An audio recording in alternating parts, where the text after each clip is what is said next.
Doctor Remberto Pichardo Juan, presidente de la Asociación de Ciudadanos contra la Corrupción C3, aquí con ustedes de nuevo.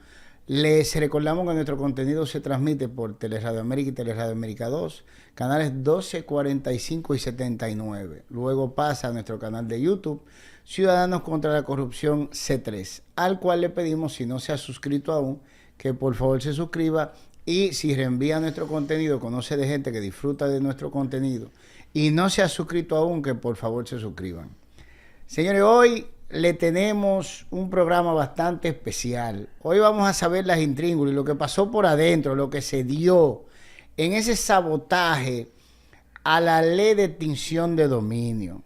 La ley que se suponía iba a ser el mecanismo de nosotros, el pueblo dominicano, recuperar todos esos cuartos que nos han robado, tanto el empresariado como el partido político de turno, que inclusive el gobierno norteamericano estaba empujando. Y en la cara de los gringos y en la cara de nosotros, nos hicieron una ley tan porquería, que después de promulgada a la fecha de hoy, yo no conozco un solo expediente en el cual se haya usado esa ley. Es mejor usar la ley de lavado de activos. Con eso se lo digo todo. Y para eso tenemos una persona clave dentro de lo que fueron esos eventos, de ese sabotaje a esa ley. Estamos hablando de nuestro amigo, el senador Iván Silva, al cual yo conocí precisamente, lo vi por primera vez y me interesé en conocerlo precisamente por las disertaciones que él estaba haciendo sobre la ley de extinción de dominio. Y ahí es que uno se entera por él de lo que estaba pasando ahí adentro. Sin más preámbulo, vamos a ceder la palabra al senador que se encuentra con nosotros aquí hoy. Muchas gracias, Remberto. Muchas gracias a todos ustedes, pues, por darnos estos minutos de atención con respecto a un tema que, tal y como tú decías, Remberto, es trascendental, es vital para toda la sociedad dominicana. Todos los dominicanos estábamos esperando una verdadera ley de extinción de dominio. Claro. Y para eso, pues, me gustaría primero explicar un poquito de qué más o menos se trata todo este asunto. Una ley de extinción de dominio es básicamente una ley que nos sirve y que le sirve a la sociedad para recuperar, no solamente para recuperar lo que le han robado, sino también para que una persona que se haya enriquecido de una manera ilícita, pues no se le permita, y que no se permita que todo ese bien ilícito pase de generación en generación, que se lave dinero, que no solamente es que se desaparezcan los bienes del Estado, sino que también van otros entes sociales que se enriquecen de manera ilícita, y que con esta ley, pues, nosotros podemos evitar que estas cosas ocurran y despojar de los bienes a esos individuos. Bueno, sí, tal y como tú decías, Remberto, a nivel internacional se le hizo una presión grande a este gobierno para que el país tuviera una ley de extinción de dominio. Eso fue lo que más me molestó. Me molestó porque la presión fue simple y sencillamente para que el país tuviera una ley de extinción de dominio, no que tuviera una verdadera ley de extinción de dominio, una ley de extinción de dominio que fuera una herramienta para nosotros poder poner controles a muchísimas falencias y muchísimos problemas que hay en la sociedad. Voy a hablar de la historia, de qué pasó desde el principio, cuando se pone la presión.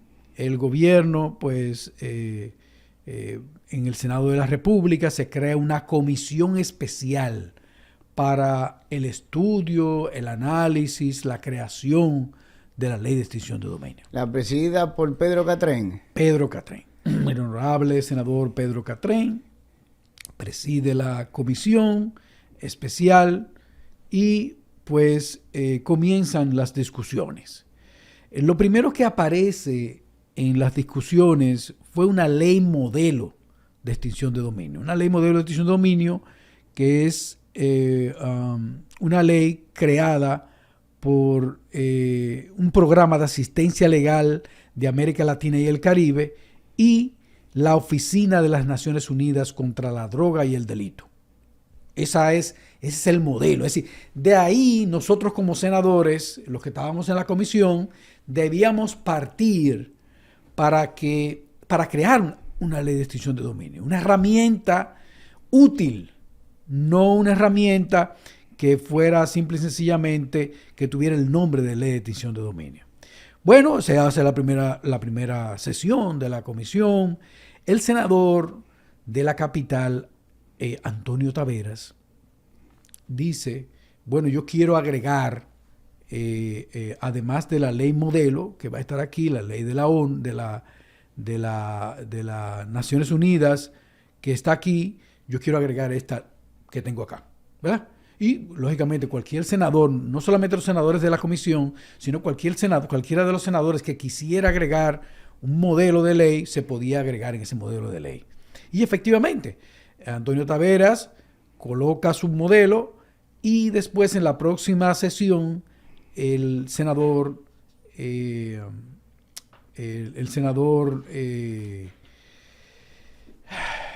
Félix Bautista, pues también agrega otro modelo más. En la cuarta sesión de esa comisión, ninguno nos opusimos. Lo primero es que ustedes sepan que ninguno nos opusimos a que esos dos senadores pusieran su proyecto de ley y que propusieran una ley de extinción de dominio. Pero en la cuarta sesión, el senador Félix Bautista dice que hay que sacar la ley, el modelo, es decir, el modelo como inició la comisión. El modelo de las Naciones Unidas había que sacarlo, eliminarlo y unificar la ley o el modelo de ley que había propuesto Antonio Taveras y que había propuesto él. Yo te puedo decir a ti. De los 9 senadores. Yo te puedo decir. Para que tú hagas el comentario, que yo sé por dónde va tu comentario. De los 9 senadores que componíamos la comisión especial, el único senador que se opuso a que se eliminara el modelo de la ONU fui yo. Yo fui el único senador. Todos los senadores estuvieron de acuerdo. Una cosa increíble, es como una orquesta que está cantando una canción, va haciendo una canción buena, bonita, con ritmo, con elegancia, y de un momento a otro viene uno y desafina, y todo el mundo dice, no, vamos a seguir desafinando. Uh-huh. Así ocurrió ahí, y la sacaron. Uh-huh. Sacaron el modelo de las Naciones Unidas y del programa de asistencia legal en América Latina y el Caribe. Y dejaron 2 propuestas de ley de Antonio Taveras y de Félix Bautista unificadas. Es decir, se unificaron. Porque este modelo de Félix Bautista, nos enteramos después que ya él lo había propuesto antes en otras comisiones. Dale tu comentario ahora, que te iba a decir algo. Cuando tú oyes el nombre de Félix Bautista, tú inmediatamente te vas al ámbito político. Todos sabemos los problemas judiciales. Nosotros, Ciudadanos contra la Corrupción, somos la causa o una de las causas de todos los problemas judiciales y procesamos a Félix Bautista. Y lo hemos dicho varias veces, ese expediente tenga vetado a la Suprema por soborno transnacional por el problema que hubo en Haití, que ahora está saliendo a colación nuevamente por el primer ministro. Recientemente apareció. Exactamente. Pero la gente instintivamente se va, eso es porque Félix no puede justificar su cuarto, ¿verdad?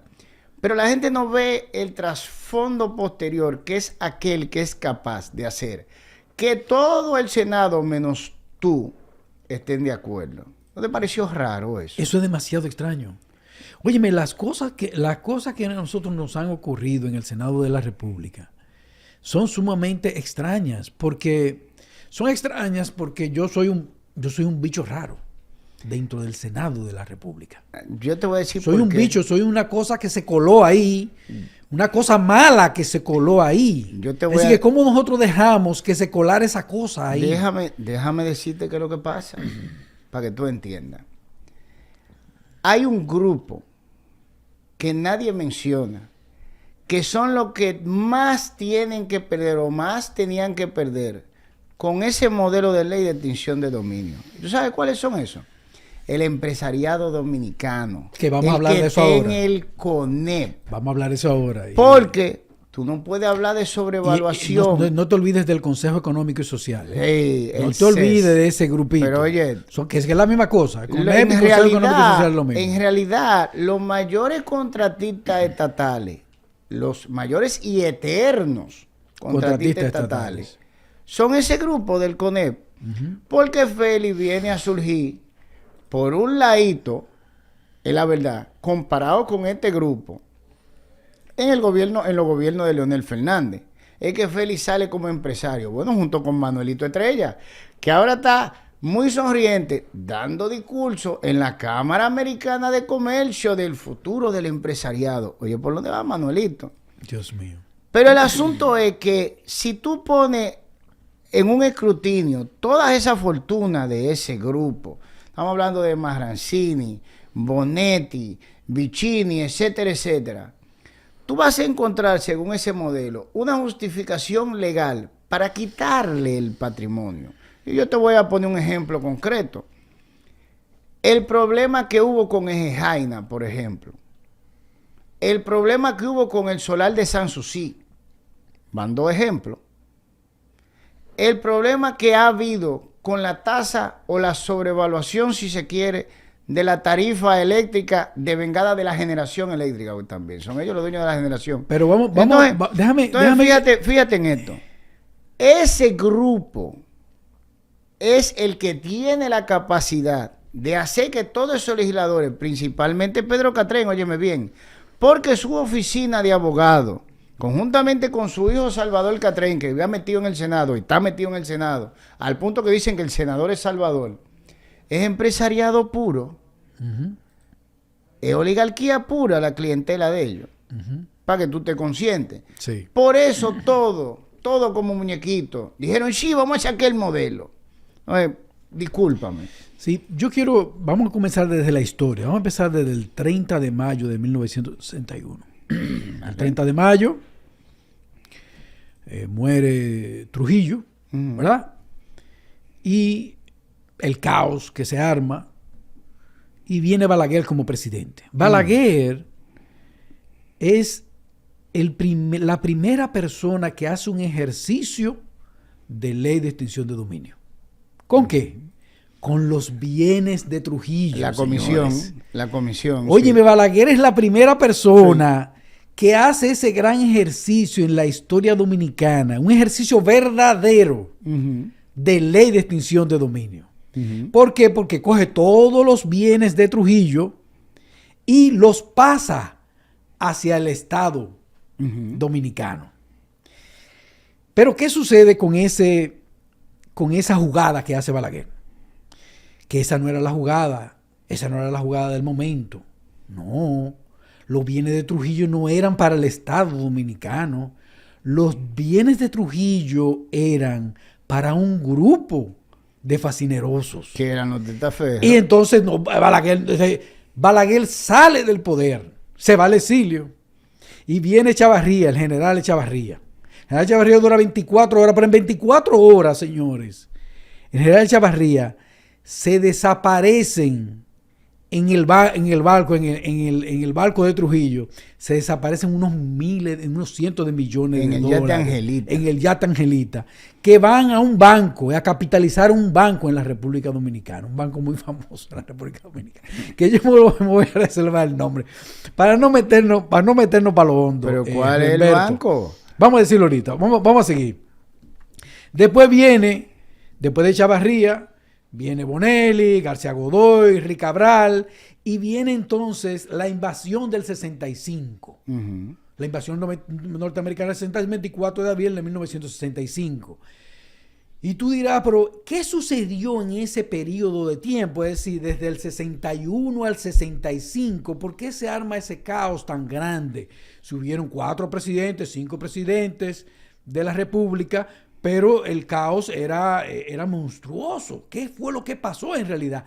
Es que hubo una repartición de los bienes de Trujillo, que eran ya bienes del Estado Dominicano. Estos señores lo que hacían era que fulano toma tu tanto, Mengano cógete aquello, Perencejo cógete aquí, pero no, espérate, tú no le puedes dar todo eso a Mengano ni a Perencejo. Y ahí fue que se armó ese lío. Esos 4 años fueron 4 años de un desastre completo y donde nadie se ponía definitivamente de acuerdo.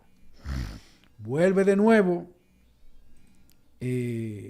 Balaguer después de la invasión y entonces que las cosas se ponen más o menos en orden.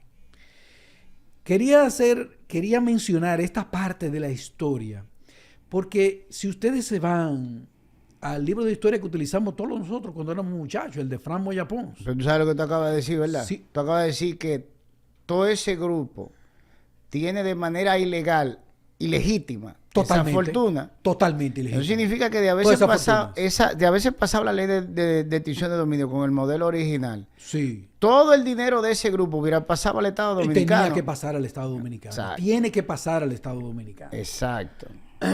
Entonces, dentro de todo todo este maremoto y todo este caos que hace que los norteamericanos tengan que... Esa es la razón por la cual los norteamericanos vienen a República Dominicana.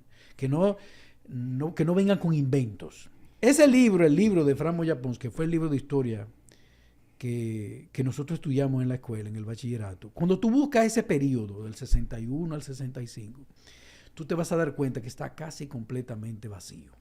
Sí. Está completamente vacío. Sí. Pero no solamente en ese libro, en todos los libros de los historiadores famosos de la República Dominicana, esa parte de la historia no se habla de ella. De lo único que se habla en la historia dominicana, fíjense ustedes, señores, de una manera extraña y rara, es de Trujillo.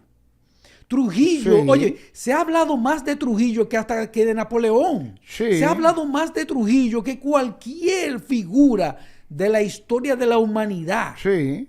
¿Por qué? Esa es la pregunta que usted tiene que hacer. Y solo se escribe del equipo de sicarios, el aparato represivo de Trujillo, pero hay muy poco escrito sobre el aparato económico y No, eso no se habla. personal que estaba manejando el aparato económico, No, que era papá. descomunalmente grande. No, eso es lo O más sea, grande. No se habla de quién era Lo que más tenía a su grande. cargo la lechera, de quién era que tenía a su cargo la licorera, quién era que tenía a su Nunca. cargo el banco, quién era que tenía a su cargo la fábrica El oro, de zapatos, el oro, quién la era fábrica que de tenía a su zapatos, cargo, la fábrica de exacto. armas. Trujillo tenía de todo. De ninguna de esa gente que estaban a cargo de esas empresas De eso no se habla. Nadie. Ningún historiador habla de eso. ¿Por Nadie. qué? Porque nosotros tenemos un grupo de historiadores irresponsables Claro. que son pagados por esos Claro. grupos. Esos libros que ustedes ven y esos historiadores que ustedes ven hasta ahora aquí en la República Dominicana, todos, son pagados por esos grupos que están ahí. Sí, claro. Por esos grupos que se llevaron todas las riquezas y todas las empresas del Estado en ese periodo y después de Balaguer. Porque Balaguer para un poquito el asunto. Él organiza un poquito la vaina. Ellos se llevaron una parte Pero cuando adelante, Balaguer fue así. sale otra vez, Ujú. vuelve de nuevo el saqueo. Pero no hay récord de eso histórico, como tú dices. De los bienes del Estado. No hay récord de eso. No hay récord histórico. Y óyeme bien. Ningún historiador se atreve a hablar Tú sabes de eso. la cantidad Ninguno. de personas que se necesitan para manejar, no todas, no, una sola de las empresas que tenía Trujillo con el descomunal tamaño de cada una de ellas. Pero, Remberto, en esa época, en esos años que yo te estoy hablando, había una moneda. Se creó una moneda nueva porque se robaron, los chelitos eran de plata. Las monedas eran de plata cuando Trujillo. Y hasta eso se los robaron. Se robaron todo y el país se quedó sin moneda. Y no hay récord de eso. Se quedó sin moneda el país. Esa información solamente tú la recolectas de personas que vivieron la época y se acuerdan de eso. Los que se acuerdan. Porque a los otros le lavaron el cerebro. A mucha de esa gente que vivió esos años, le lavaron también el cerebro, que ni siquiera se acuerdan de eso. Y había una moneda, tuvieron que crear una moneda, porque todas las monedas que circulaban en la era de Trujillo, estos tipos se las robaron. Sí. Esta gente. Déjame, Estos individuos desde el 61 al 65, déjame decirte ellos se algo. dieron a la tarea de robarse todos los bienes de Trujillo y los bienes del Estado. Déjame decirte el método de control de Joaquín Balaguer, que poca gente lo conoce. Yo lo conozco porque yo soy hijo de un miembro fundador del Partido Reformista Social Cristiano, y soy sobrino del Chino Pichardo, y el hermano más joven del Chino era Remberto Pichardo, mi papá. Balaguer te dejaba que tú robaras, y luego de que tú robabas, te hacía una auditoría atrás. Y cuando quería algo de ti, te llamaba Y te mostraba la auditoría. y te hacía así y te ponía la auditoría en la cara. Esa era la señal de Balaguer de decirte que tú eras su esclavo. Que tú ibas a tener ese dinero mientras él le diera la gana. Y que cada vez que él necesitara dinero, él te iba a llamar. Y a ti lo único que te tocaba era firmar. Así controló Joaquín Balaguer a ese grupo entero. Entero lo tenía controlado. Eran esclavitos de él. La franca, así mismo. Por eso es que ellos se desacatan cuando él se enferma para no volver en 1995. Pero también esa es la razón por la cual no hay ningún dato a nivel de libro histórico sobre Óyeme, ese quema. La historia dominicana se acaba con la muerte de Trujillo. Exacto. Ahí terminó la historia dominicana. Como con la muerte de Balaguer, Trujillo. como Balaguer tenía el Estos dominio, historiadores sí, es irresponsables así. no se atreven a hablar de ahí para adelante. Oye, no, no se también, atreven a decir nada. también había miedo. Porque como Balaguer tenía su esquema ya hecho y tenía sus esclavitos económicos, sus alcancías humanas, que era como se le llamaba. Oye el nombre, una alcancía humana. Es más, mira, yo reto aquí a cualquier historiador que se siente con nosotros a hablar de esa época. Sí, debe Del de 61 al sí, 64. sí, sí. Que se atrevan a respondernos preguntas a nosotros dos. Sí, sí, ojalá. Ojalá que aparezca uno de los historiadores ojalá. famosos que venga aquí con nosotros y nos responda preguntas Ojalá. del 61 al 65. No, oye, como ya Que el nos esquema responda. estaba armado, nadie se atrevía a hablar de eso, precisamente porque Balaguer tenía el mismo método represivo de Trujillo. Pero es así como tú dices. La historia se acabó ahí.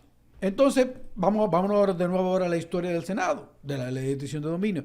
Ya ustedes pudieron entender quién fue que hizo que primero aplicó una ley de extinción de dominio sin existir, pero que Balaguer, dicho sea de paso, era un genio del derecho y un genio de la política, hay que dejarse de Bastante retorcido, pero un Era genio. retorcido, Pero era un genio. Es Y verdad. hizo el primer ejercicio. Y nosotros ahora aquí queríamos hacer el segundo ejercicio de una verdadera ley de extinción de dominio.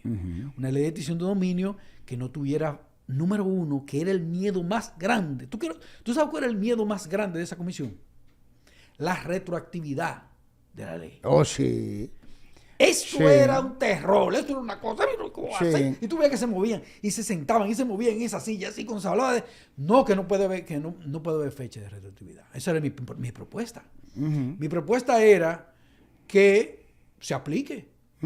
Que se aplique hasta donde llegue la ley. Nosotros tuvimos una intervención también norteamericana en 1916, Sí. cuando mataron a Lili. Sí. ¿Y por qué fue? ¿Quién fue el presidente después que mataron a Lili? ¿Fue un Vicini? Sí. ¿Fue un Vicini? Sí, que la gente no se Señores, acuerda de eso. fue La un gente no se Vicini. acuerda de Las dos eso. veces dos veces que nosotros hemos tenido intervención aquí, yo creo que han sido 3. 2 veces han sido por problemas de este tipo. Sí. Problemas de deudas con el Estado, De de dinero, bienes del Estado, de dinero, sí. gente que quería apropiarse de los bienes del Estado, porque este era un Estado latifundista, un Estado con tierras y recursos inmensos hasta el día de hoy. Porque ya en el día de hoy le queda muy poco. Que vamos a hablar de eso ahora, Rembel. Hay un Vamos a hablar de las cuestionamiento, tierras también. hay un cuestionamiento sobre las grandes extensiones de tierra que están bajo la propiedad de la familia Vicini y el hecho de que Y no solamente a la propiedad de los Vicini, no solamente de sus ellos. ancestros estuvieran en la presidencia de la República. No estamos diciendo que se le está acusando de eso, pero sí hay un fuerte cuestionamiento ya porque se ha ido revisando la historia sobre el origen de todos esos bienes, de todos esos grandes latifundios que estaban bajo el control de esa familia y se le está dando para atrás hasta la época en la cual sus familiares fueron presidentes, su familiar fue presidente. Se está haciendo el estudio, eso sí se está haciendo. Eso era eso era una discusión terrible en esa comisión.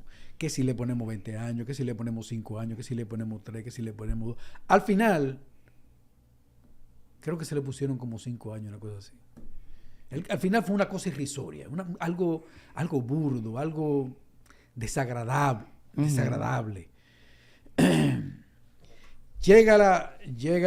Nosotros hicimos muchas denuncias en la televisión, en la radio. Ahí fue que yo te vi a ti por primera vez. Hablamos de todo esto con detalles, hicimos un análisis del modelo, que nosotros decíamos que por qué sacaron este modelo de ley de extinción de dominio, que era de ahí que nosotros tenemos que guiarnos. Entre Félix Bautista y Antonio Taveras, pues definitivamente hicieron un mamotreto, que Pedro Catrén aceptó. Claro, Pedro Catrén, eso él dio declaraciones públicas diciendo, bueno, para tener una ley de extinción de dominio va a haber que hacer concesiones. Y yo que estaba viendo las declaraciones de él, digo yo, ajá, ya se fue la ley de extinción de dominio a donde tenía que llegar. Porque yo conozco a Pedro, yo conozco la clientela de Pedro. Yo conozco, lo que pasa es que Pedro está muy tranquilo allá en Samaná y Salvador es que le maneja la oficina. Pero yo sabía que eso no iba a pasar con Pedro ahí. Eso es así de sencillo. Es que esto es a la clara. Es a la clara. Es a la clara. Es a la clara, Roberto. Hicimos un análisis, nosotros le pusimos puntos muy específicos. Número 1, 0 fecha de retroactividad. Número 2, nosotros entendíamos que no solamente era para los narcotraficantes, como se quería poner, y para los políticos corruptos. Pero eso dos manejan chelito. Como que se quería poner. Eso dos manejan chelito. Que la extinción tiene que darse a un grupo de empresarios. Claro. O de empresarios, entre comillas, porque esa gente ni siquiera son empresarios, que se han apoderado de los bienes del Estado. Y las preguntas que nosotros debemos hacernos como dominicanos es, ¿dónde está Acorde? Es decir, ¿dónde están las empresas del Estado? ¿Dónde están las tierras del CEA? Pero déjame decirte. ¿Dónde están nuestros aeropuertos? ¿Tuviste la declaración? ¿Dónde están nuestros muelles? Sí. Esa es una pregunta que nosotros tenemos que hacernos. ¿Tuviste las declaraciones de, ahora es Celso Juan Marrancini, porque es una herencia esta vaina, ¿verdad? Uh-huh. Él dijo en sus recomendaciones, el CONEP, a la reforma fiscal, que ellos tenían 6 décadas, oye el número, 6 décadas siendo el motor financiero de la República Dominicana. Dios mío. ¿Y qué pasó hace 6 décadas? La muerte de Trujillo. La muerte de Trujillo. Son tan cínicos que atreven a decirlo. Sí, tú pasas a ser el motor financiero de un país con un negocio recién puesto cuando se muere el dictador de él. No, tú pasas con una estructura que era de él. Ellos lo dicen públicamente, tú puedes buscar la publicación. Esto no es escondido, ¿eh? Uh-huh. Eso es a la franca. Es a la franca. Ellos no tienen ningún tipo de pudor. Bueno, entonces el punto es, Remberto, que nosotros hicimos todo el esfuerzo posible. La ley pasa por el Senado de la República, nosotros votamos en contra, claro está, y en contra de la voluntad del presidente también de la República. El presidente me preguntó, Iván, ¿por qué tú estás en contra de esa ley? Yo le dije, presidente, porque esa ley no va a servir para nada. Uh-huh. Esa ley solamente va a tener el nombre de extinción de dominio, pero no se va a poder hacer absolutamente nada con ella. Fue a la Cámara de Diputados. En la Cámara de Diputados se le hicieron, creo que fueron como 30 modificaciones, 20 modificaciones. Volvió al Senado de la República de nuevo. Y ya yo dejé ahí de asistir a cualquier tipo de discusión con respecto a esa ley. Ya yo sabía lo que estaba pasando. Y definitivamente fue aprobada y promulgada por el Ejecutivo. Una ley que no le va a servir para absolutamente nada a los dominicanos. Uh-huh. No va a servir para recuperar nada. No, señores, esta ley no es solamente de que para los narcos, que qué sé yo, que no. Esta ley era para todo. Era para recuperar también bienes tan importantes como los bienes y las riquezas que se perdieron después del 1961 con la muerte de Trujillo. El asesinato, la muerte, lo como ustedes la quieran llamar. Bueno, Remberto, ¿qué pasa aquí? Aquí a nosotros siempre nos ha llamado la atención que el senador Félix Bautista es el senador en la historia de nuestro país que más leyes ha aprobado. Uh-huh. ¿Tú sabías eso? Sí. En la historia de la República Dominicana, Sí. Para que ustedes lo tomen nota, señores. El senador que más leyes ha aprobado ha sido el senador Félix Bautista. Un senador que es casi imposible ganarle en San Juan. No se sabe cómo lo hace. A veces él coge más votos que la población misma de votantes que hay en la provincia. Sí, él es la Margarita Castro de San Juan de la Maguana. Es algo increíble. Sí, y en el Senado de la República es el dueño del Senado de la República, para que ustedes lo sepan. Es el dueño y el jefe del Senado de la República porque es el individuo que todas las leyes que toca, todas se aprueban en el Senado y en la Cámara de Diputados, porque hay que tener mucha suerte para que a usted una ley, usted la apruebe en el Senado, porque usted la puede aprobar en el Senado. Hay algunos senadores que han aprobado leyes en el Senado, pero no pasan en la Cámara de Diputados. No hay manera de que lleguen al Ejecutivo. Y mucho menos que pasen en la Cámara de Diputados, que lleguen al Ejecutivo y que también el Ejecutivo las apruebe. Es decir, es bien difícil y solamente el senador Félix Bautista ha tenido esa dicha en la historia de la República Dominicana. Oye, te puedo decir. Entonces, los dominicanos tenemos que cuestionarnos. Yo te puedo decir por qué. Tú dejaste esta pregunta en la mesa. Yo te puedo decir por Remberto, qué. Yo te puedo decir por qué. Mire, eso es sencillo. Pero déjame dar algunas pinceladas primero. Dale. Algunas pinceladas. Dale. Mira, aquí hay dos instituciones que representan la sociedad civil, que siempre que se va a discutir una ley, ellos son los que tienen diríamos, como la preponderancia desde el punto de vista social. Uno es Participación Ciudadana, Finjus, el Consejo Económico y Social. El CES. El CES. Acuérdense siempre de eso. Consejo Económico y Social. Y el CONEP. El Consejo Económico y Social es tan poderoso y está tan por encima del Senado de la República y de la Cámara de Diputados que ellos, las modificaciones que ellos le hacen a una ley, nadie se atreve a tocarlas, no sea que para una corrección gramatical o semántica. Para lo único, señores, que los senadores y que los diputados le ponen la mano a las leyes que emanan desde el Ejecutivo y que ya han pasado por las manos de estas instituciones, lo único que hacen los senadores y los diputados es cambiarle puntos, comas y algunas correcciones que se le hacen desde el punto de vista gramatical a esas leyes. Nadie se atreve a hacerle la modificación a un artículo. Nadie.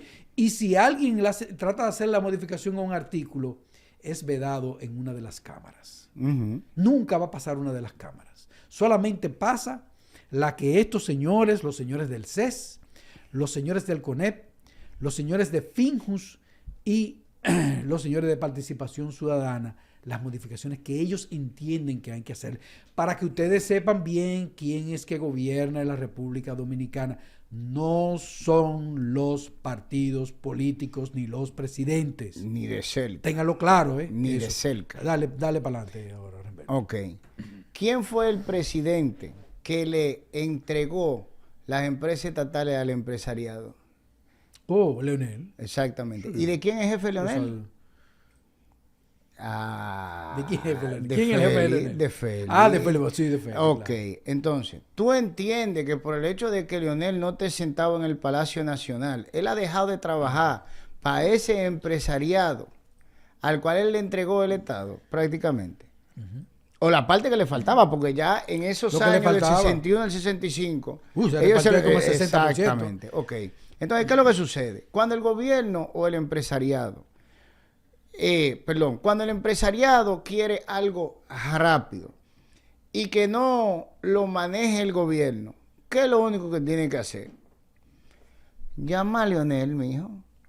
Aparece el proyecto de ley que presenta Félix. Porque para hacer un proyecto de ley se requiere de tiempo. Y Félix no hay un ser humano que tenga el tiempo de presentar todos los proyectos de ley que presenta Félix. No, eso no es manera. Obviamente, eso no es forma humana. Exacto. Obviamente, él no es quien lo elabora. No, claro que no. Pero sí es quien lo presenta. Entonces, ¿qué tú tienes ahí? Tú tienes la excusa del Poder Ejecutivo que por atrás dice, aprueben ese proyecto que presentó Félix, de que no fueron ellos que lo presentaron. Claro. Entonces, todo lo que es verdaderamente incómodo, llaman a Leonel Fernández para que le diga a Félix, le mandan el proyecto, Félix como senador lo presenta, entonces todos los otros le hacen el coro. Si algo sale mal, el partido dice, pero no fuimos nosotros que presentamos ese proyecto de ley. ¿Entiendes qué es lo que sucede? Sí. Ese es el gran poder de Félix. Porque el verdadero jefe de todos ellos es ese mismo empresariado. Ellos no han dejado de trabajar. Eso que tú dijiste es así. Todos los partidos políticos trabajan para ese empresariado. Las elecciones son un show que se pone aquí para que el pueblo piense que el presidente de turno va a gobernar, y eso no es así. No, que el pueblo lo eligió. Exactamente. Para que la gente crea que fueron ustedes, no fueron ustedes. Exactamente. Fueron ustedes que lo eligieron. Porque a ellos les es indiferente. Pero esa máquina de presentar proyectos de ley que ningún partido político refuta, que es Félix Bautista. No es Félix Bautista quien tiene ese poder. No es Leonel Fernández quien tiene ese poder. Es el verdadero jefe de toda la estructura, que es ese grupo empresarial, que cuando presenta el proyecto de ley, todo el mundo, cuando se presenta, todo el mundo sabe de dónde fue que vino. Por eso nadie se opone a él. No es Félix, no es Leonel. Es el verdadero precursor. Digo, no es que nadie se opone, excepto yo. Bueno. Excepto el bicho raro. Exacto. Que está ahí en el Senado de la República. El tipo este. Ya. ¿Sabes cómo me dicen a mí? Me dicen el irrespetuoso. Porque yo no los respeto a ellos. Sí, no, eso es así, porque... ellos no son los irrespetuosos. No. Ellos no son los que han irrespetado al Estado Dominicano, ni al pueblo, que se han pueblo. enriquecido de manera ilícita todos estos años. No, el irrespetuoso soy yo, que estoy defendiendo los intereses del pueblo. Pues tú no viste un video que anda rodando por ahí donde en un hospital público están atendiendo a un muchacho en el suelo, porque no hay ni siquiera una camilla donde encaramarlo. En el suelo, manito, en el suelo, el video entero en el suelo. Pero Roberto, los niños en las escuelas no tienen agua para tomar. Exacto. No hay agua para tomar, ni para lavarse las manitas, ni para darle al sanitario. Entonces, Los niños. Entonces, ya tú entiendes el nivel de persona del que estamos hablando. Entonces, yo decía en uno de los de los Twitter de nosotros, que ahora se llama X, yo decía que esta gente, estos grupos financieros, estas mafias financieras, esta gente lo único que les importa es sus cuentas de banco y sus bolsillos. Sépanlo bien. Por eso es que ustedes lo van a ver ahora a ellos, a todos en contra de este gobierno. Fíjense ustedes cómo ellos han ido cambiando a la marea. Pasan, antes de las elecciones... Es que no le pasaron la reforma fiscal, no se la han pasado. Óyeme, pero fíjate lo que hicieron, Herberto. Antes de las elecciones, este señor era la cosa más maravillosa que había en el mundo. Pero las elecciones fueron hace 2 meses. Luis. Hace 2 meses. Luis Abinader. Este señor es la cosa más maravillosa que hay en el mundo. Qué economía tan maravillosa, qué economía tan bella. Mejor conocido Pasan como el quebrador. El Luis quebrador, Abinader. sí, el quebrador Luis Abinader. de la economía dominicana. Sí, el quebrador. Así que lo vamos a recordar. El quebrador era la máxima. Como Eso era la cosa más maravillosa. Sí. Y de un momento a otro se ocurren las elecciones y este tipo no sirve para nada.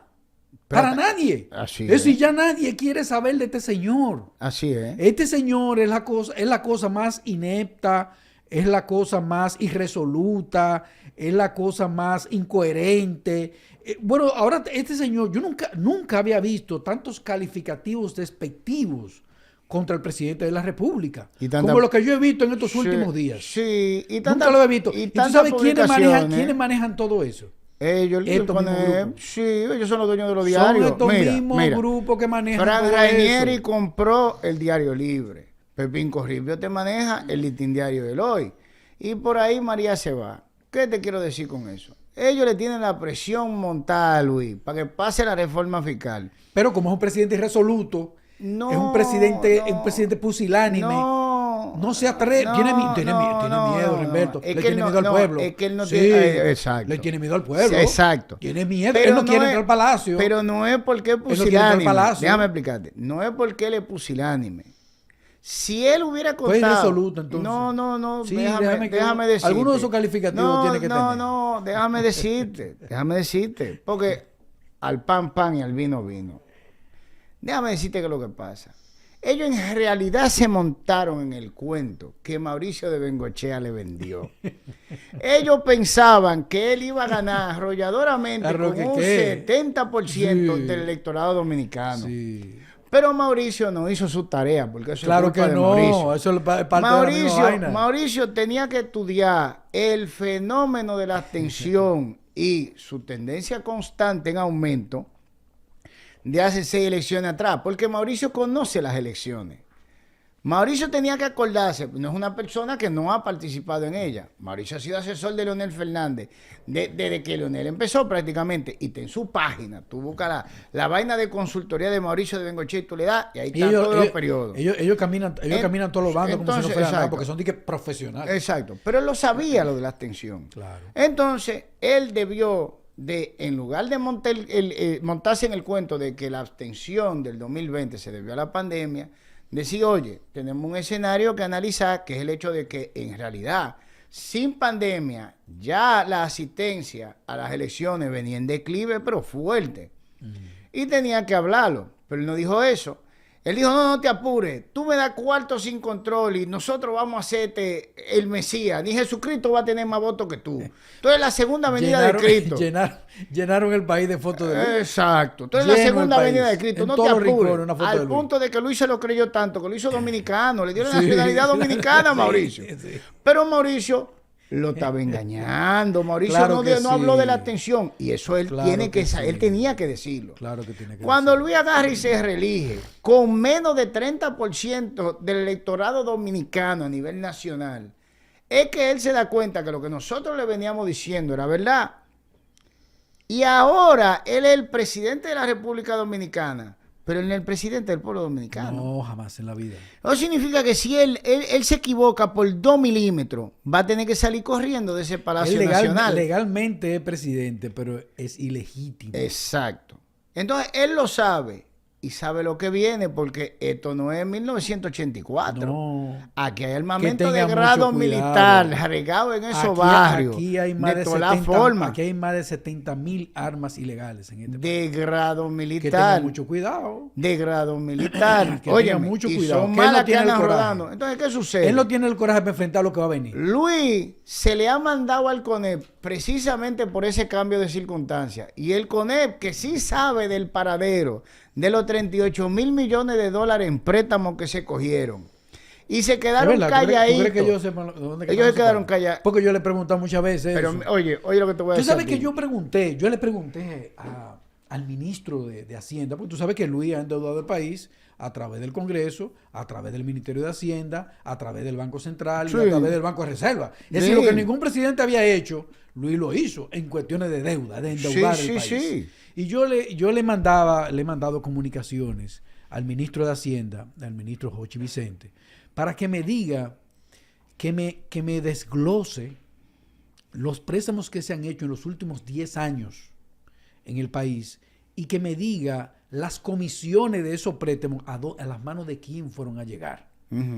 Y yo nunca he podido recibir una respuesta a esa pregunta. Pero que él no te la puede dar tampoco. No ha habido manera. Es que él no te la puede... El ministro de Hacienda. Oye, voy. Pero él tiene que saberlo. No, es que él sabe dónde está, pero no te lo puede decir. Y me manda una hojita, mira, con 4 préstamos. Una hojita con 4 préstamos. Claro. Y yo vuelvo y se la devuelvo. Pero, señor ministro, pero es de 10 años que yo la quiero. Y vuelve y me manda otra hoja también con 5 préstamos. ¿Tú te acuerdas? Con muchísimos números que no hay quien lo entienda. ¿Tú te acuerdas lo que le pasó? Oye, ¿tú te acuerdas de lo que le hizo el CONEP? Oye, porque son charlatanes. Oye, ¿tú te acuerdas de lo que le hizo el CONEP a Leonel? Leonel agarra y el plan de Leonel era crear un grupo económico que le fuera propio al PLD. Ese es el plan de Leonel, un plan muy ambicioso. Y empieza con 2 proyectos a ese plan piloto. Félix Bautista, que no tenía ningún tipo de arraigo con ningún grupo económico, y Manuelito Estrella, que del Cibao, de Santiago. A ver cuál de los 2 pasa. Pero con él se dio cuenta de la movida y le cayó arriba a Leonel Fernández sin piedad. Oye, esos artículos que Marisol Vincent le hacía y Maribel Gasó, sin mal no recuerdo, a Leonel. Oye, y se lo publicaban ahí en primera plana, cada bim, bam, bim, bam, bim, bam, bim, bam. Yo me acuerdo de uno famosísimo de Se le viola en agua. Pero tú no ves que pasó eso con Luis. No. Luis empezó, coge préstamo, coge préstamo, coge préstamo. El CONEP no dijo nada. Nada. Luis acabó estos 4 años con 38 mil millones, o más de 38 mil millones de dólares en préstamos. Y el CONEP no había dicho nada hasta ahora que no se está pasando la reforma fiscal. Sí, señor. Ahora, ¿quiénes son los proveedores de todos los bienes y servicios del Estado? Porque la gente cree que el Estado hace algo. El Estado no hace nada. El Estado llama a licitación para que la compañía privada ejecuten sus obras. Y todas las obras las maneja prácticamente, el grueso de las obras las maneja ese grupo. El presupuesto del Estado lo maneja prácticamente ese grupo. Sin embargo, no dijeron nada con los préstamos, que el destinatario final es ellos, que son los que proveen los bienes y servicios obra de infraestructura. No, el endeudamiento ellos lo aplauden. Exacto. Ellos dan un aplauso. Exacto, porque es más dinero para ellos. Para ellos. Exacto. Para subvencionar cosas. Ahora que no aparecen los cuartos para pagar los intereses de esos préstamos, hay que hacer una de dos cosas. O se pasa la reforma fiscal para aguantar este festival más. Es decir, que nosotros, la clase media, paguemos lo que ellos se llevaron. Pero oye esto. Oigan bien, reforma fiscal significa la clase media va a pagar todo el dinero que esta gente se ha llevado, los intereses, no el dinero, no, porque eso no lo vamos a poder pagar. Los intereses. No, sí lo podemos pagar. ¿Tú sabes cómo? Si esa ley de extinción de dominio que tiene un bache se corrige. Porque pero como ellos sí tienen los bienes, aunque no estén aquí, sí podemos pagarla. Porque eso no se ejecutó, ese presupuesto. Bueno, mira, Remberto, yo quiero recordarle. Sí. Yo quiero recordarle al CES. Quiero recordarle al CONEP. Quiero recordarle a Finjus. Y quiero recordarle también a Participación Ciudadana, que todos son lo mismo. Quiero recordarles el 24 de abril del 1965.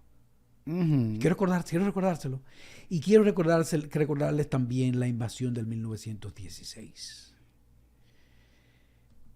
Ustedes en su gula, en su avaricia que ustedes tienen de dinero, esta reforma fiscal que ustedes están ahora promoviendo, que están impulsando, que están haciendo todo lo posible porque se dé, podrían ocurrir cosas como las que han ocurrido en esos tiempos.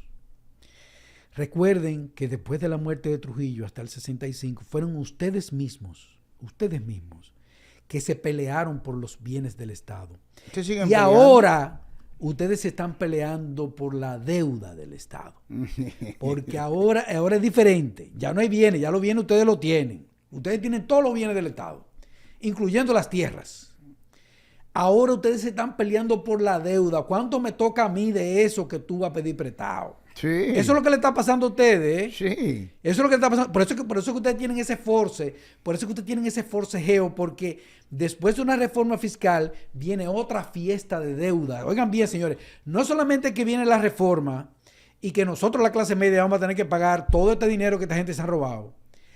Es que después de la reforma viene otra fiesta de préstamo para esta gente volver de nuevo a repartirse todo ese dinero. Y como este es un presidente pusilánime que no le va a decir a esa gente, mire, de ese préstamo usted no va a coger un chele, ese préstamo es del pueblo y ese préstamo es para invertirlo en capital.